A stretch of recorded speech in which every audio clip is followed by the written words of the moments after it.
Namaste and welcome to Alpha Mind Power channel. Today's video is going to be about the topic crowd psychology. What is crowd psychology? Now to explain this, let me give you an example. Once recently there was a youngster who wanted a counseling session.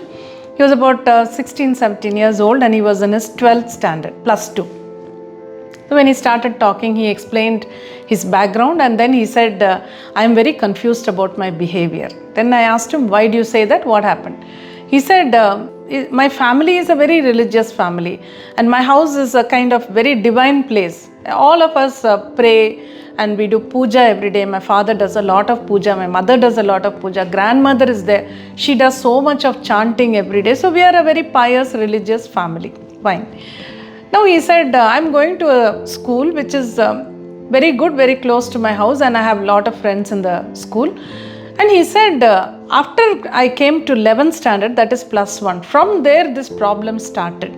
Now I'm in the 12th, he says, because of this confusion in my mind, I'm all the time thinking about it and I'm not able to concentrate on my studies. And at this point it is very crucial because board exams are there. So he said, that is why I needed a counseling. Then I asked him, what is your confusion? He said, basically, as I told you, my family is a religious and orthodox family also. So I also believe in whatever we are doing. So I try to tread the right path. I try not to use bad words, not to do anything wrong. And I pray every day. I also do some chanting every day. So I'm like that. I want to be a pious person when I grow up. This is my view about myself.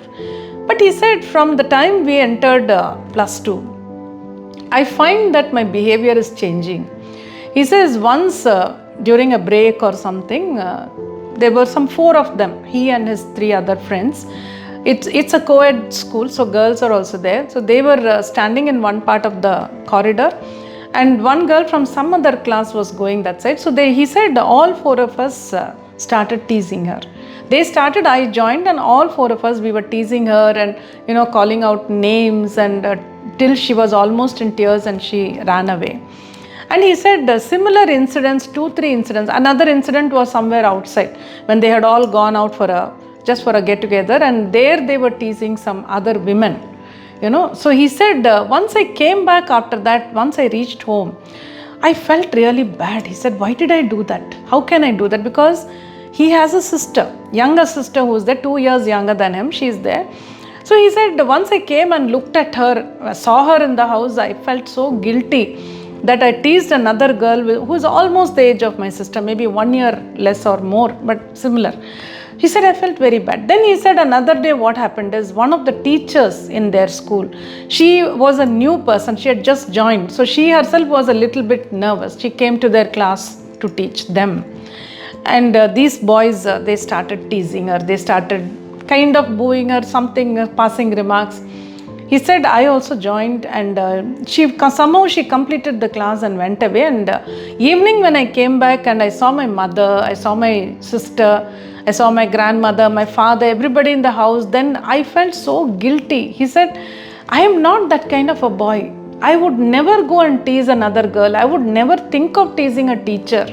Why am I doing all this? I could not understand myself. I was thoroughly confused, he said. Then he said 11th standard passed and now they've moved on to the 12th, which is plus 2. He says now what happens is some of these boys get together for study time to study together. And he says one day they all started smoking. And they said, if we don't smoke now, then when will we smoke? So they made me also smoke. I was also curious to know how it feels. So I also did that, but it was very difficult. I didn't enjoy it. Then they also said, let's have alcohol. He said, I was so terrified in the beginning. But then one boy arranged everything. We were in his house, his parents were not there. So he arranged everything. Then we all had a drink and then we were all like dancing and making a lot of noise and we didn't study at all. Then he said, he came back. And again, he said, once I reached home, once I entered my house, I felt so guilty looking at my family members. I couldn't look them in the eye. Then I went and sat in my room and I was feeling terribly bad about myself. I was feeling dirty and guilty and I didn't know what to do. I said, why am I doing this? I am not that kind of a person. I do not want to smoke. I do not want to drink. I do not want to tease anybody. But why am I doing it? Why can't I stop myself? Again, he says, now the next pressure which is coming up, that's why he wanted a counseling. Now these boys are proposing to have another party, and there they want to check out drugs. So one of those boys was arranging to get something like that, he said. So he said, now I'm really terrified, because I know that if I go there, I will not be able to resist, and they will also not let me stop. They will make me do it. And I myself become curious and I do it. So that is what I don't understand. He said, I can resist. I can say I don't want to drink, I don't want to smoke, but although that is how I am, when I am with them, I'm doing it. And then I'm coming and regretting, and now the drugs will also become like that. And I don't want it to go to that stage at all. And that is why I want to know how to control my mind. Then I made him understand that this is what we call crowd psychology. When we do psychology, when we study, crowd psychology is a topic.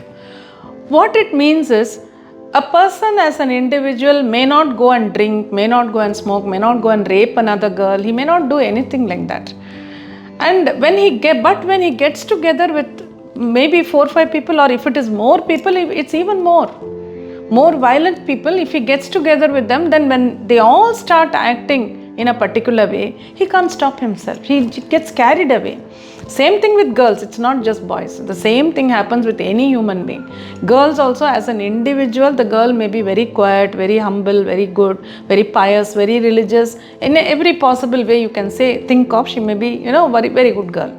But when she gets together with many girls, and if they all get into some kind of behavior, then she may not be able to stop herself. And most of the time, that is what we call peer pressure. When along with friends, at a younger age, we call it peer pressure. Then as adults also, you see some political gatherings, how violence breaks out. None of those individuals will do anything like that on their own, sincerely.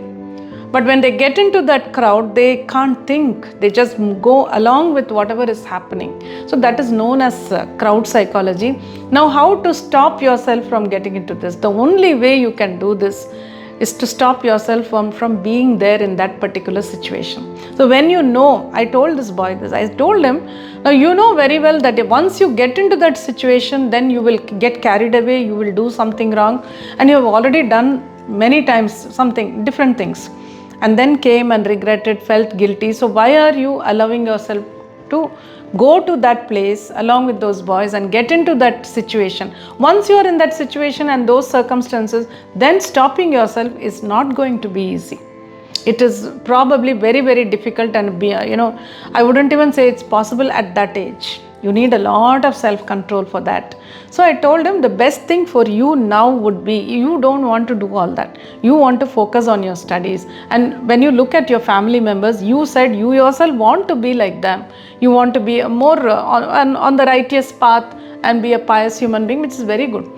So if you want all this to happen, then you have to prevent yourself from getting into that kind of situation with those kind of people. Maybe you in the school, you have a good relationship with them, you spend some time with them, have lunch with them, spend your break time with them, that's all okay. But outside school, getting together somewhere and allowing yourself to get carried away is not acceptable. And same way in the school also, teasing a girl, you could move away from those boys. You could even tell them that let's not do this. You can overpower them. If you can do, then that will be wonderful. But if you can't do that, if you can't stop the 3 other boys from doing it, at least you can move away from there. So I told him, your individual personality can get completely broken when you get into this crowd psychology thing and you start doing things against your conscience. So don't get into that. And that cleared his mind, and he said, okay, I am now very clear. So I will tell them that my parents are not allowing me, or some excuse, but I will not go out and get into that party. And he went. Of course, we concluded the session when he was much more clear.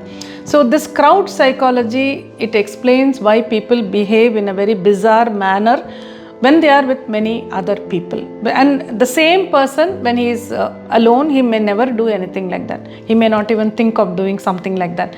So we need to introspect. We need to think, what kind of person am I? And if somewhere in some situation you feel you're acting in a totally different manner, then try to avoid those situations. That is the easiest way to overcome this. So try that and see.